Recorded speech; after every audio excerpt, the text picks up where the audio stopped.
I'm with Jamal, and Jamal is going into Iraq. What are you doing in Iraq? Well, we train the refugees since 5 years ago. We started receiving Syrian refugees through the trouble of ISIS. And we start doing training, vocational training for the refugees, Syrian refugees. And after 3 years, we start having more refugees coming from the Christian towns and cities in Iraq. We call them displaced people.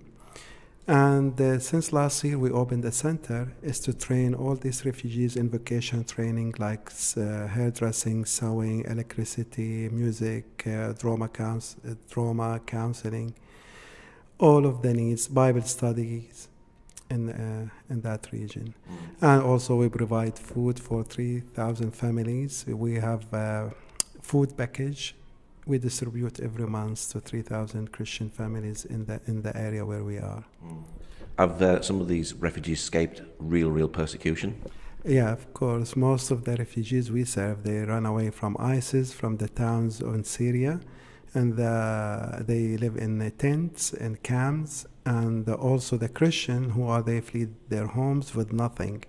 And they've been there nearly 2 years, living in tents and caravans, and they lost all their possessions.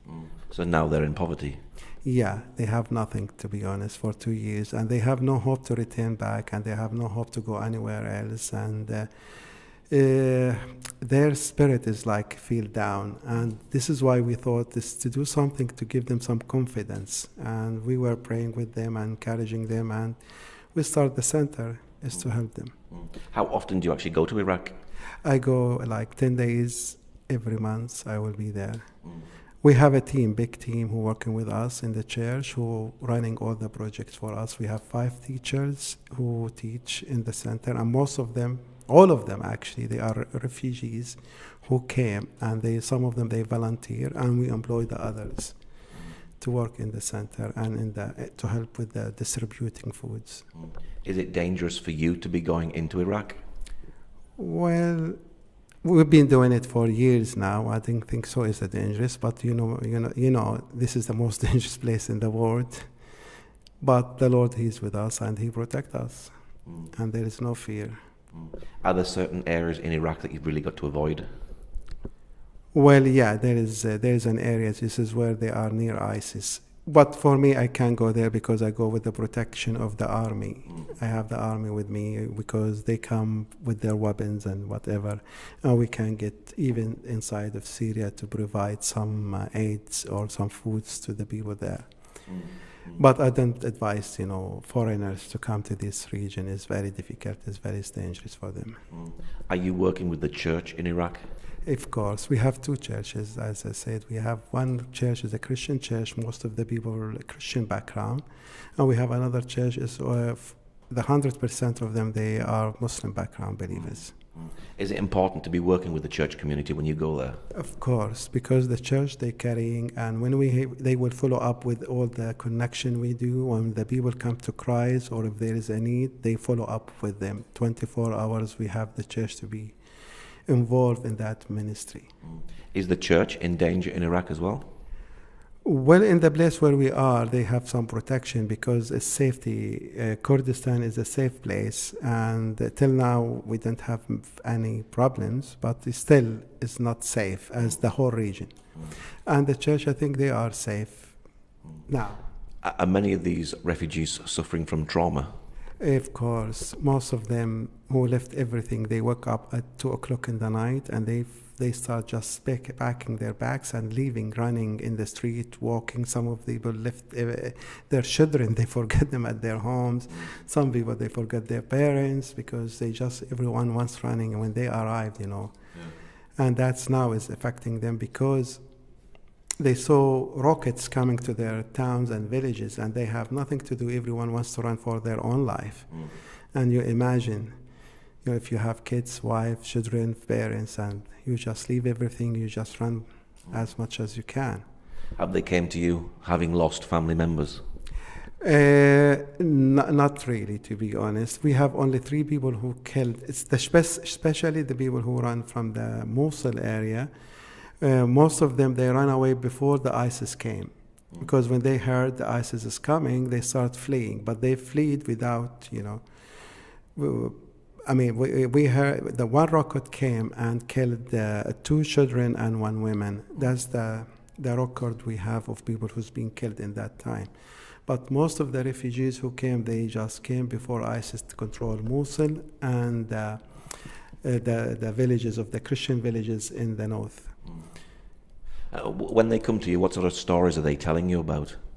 Well, it's the horror of leaving, and the stories how they left everything and they just saw everybody running and they don't know what to do. Some people, their feet is being wounds with blood. Some people, they just run, with no shoes in their feet. Children crying, children are scared, they don't know what to do, parents. It is, people, they walked for like 8-10 hours to get to the safe place where is the borders of the Peshmerga army. I mean, they were in big state of shocking, and they've been in state of shocking and despair, unknown, and fear, scared. Have you also heard of miracles, about how some of them have been miraculously saved? Of course. Many people, we find people who stayed there, who didn't run away from the first wave. They thought there is nothing on why we should run away. And we heard stories of people who just, stayed there. And ISIS, they came and controlled these villages and towns. And as the Lord is blind their eyes, when they saw ISIS, and these people, they thought, now it's real. They were scared and hiding in their homes. And the Lord, and they prayed and they stayed in their home for a couple of days. And later in the night, they start leaving their homes and running away. And ISIS, they don't see them. The Lord is amazing. And you hear these stories, how they just walked by faith and went through these towns and villages without anyone see them, and they arrived to the borders. Wow. Now you're training them and giving them a sense of hope and a bit of a future. Are you also giving them practical stuff as well? Of course, because we thought they're going to stay longer time. In the beginning, when they came, we thought it's going to be a couple of months, couple of weeks. But it takes a long time. And the last year, we start thinking in the beginning, we were providing just, the emergency food, the emergency shelter for them. But things went for longer time. And we prayed, and the Lord just gave us the vision to start a center to reach them and to help the refugees in the camp. For the women, we start doing like hairdressing, sewing, and they felt, one of the ladies, she said, I've been here, I never left the camp, I don't know what to do. This is the first time for me to go to something to learn. And she saw the community there. She said, I want to live here. I don't want to go back to the camp, because she enjoyed the fellowship with other students, with the teachers, and she saw the love. And what we do, we teach them the skills, and also we use the refugee teachers. We employ them because that will be sort of income for them. And also, every student who finished the course and they've been successful in their course, we give them the toolbox they need to start their own work or their own business. If it's hairdressing, they will have all the scissors, the machines they need. If it's electricity, we give them the toolbox. If it's sewing courses, we give them the machines. Music, and we teach English. Also, we do counseling, and also we have Bible study for them. We do children counseling, women counseling for them, because they came through trauma counseling. How many people are you actually working with? Well, we have every 3 months we graduate 75 students. We're having now waiting list, like more than 500 people in the waiting list waiting for to start their courses. We run nearly 6 courses in the whole time, full time. And what sort of accommodation are they? Are they living in tents, or are they living in homes? Yeah, most of them, they live in tents, but recently, the last 3 months, the government provides some sort of caravans, and they move from tents to caravans. And some of them, we provide for some of them, like buildings, we hire buildings and put every 2 or 3 families in flats together. Why do you do what you do?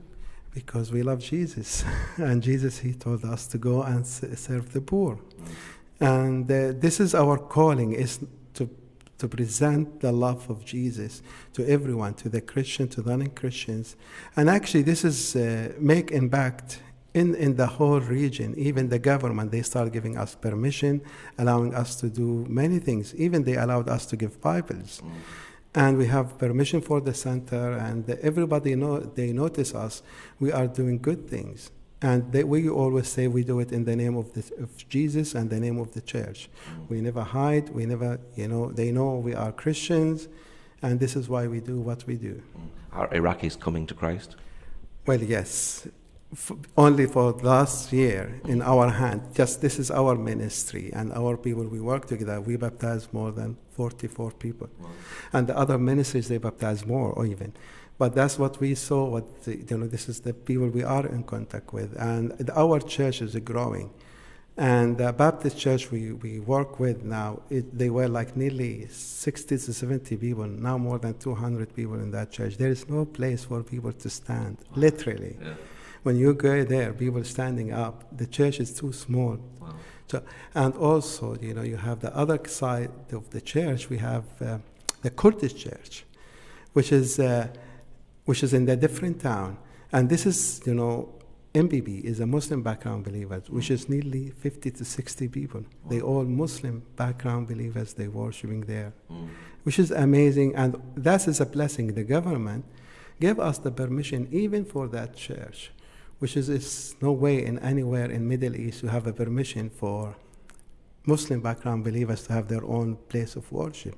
But the grace of God, and this is the only, as far as I know, this is the only time in the history we see a Muslim government give a permission for a Muslim convert to have their own worship place, wow. Which is amazing what the Lord is doing. Wow.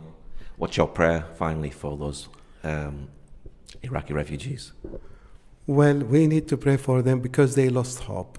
And they don't know what to do. Most of them, they said, we don't have hope to go back home. Even if we want to go back home, our towns and cities, they need 10 years to rebuild. And there is no hope for them to go to the West, to a better life, or to any other countries. And they really, they're suffering. They they don't know what to do. If we can just to pray, the Lord will give them peace, in their heart, and the Lord will give us the vision and the others, plan for their future. Because the children, they're growing in tents and camps, and they're not studying for 2 years. Some of them, they don't even go to school. It is going to be tough and hard for them. Yeah.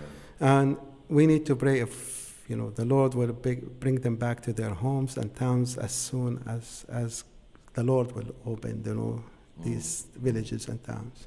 Okay, Jamal, thank you very much. You're welcome. My pleasure.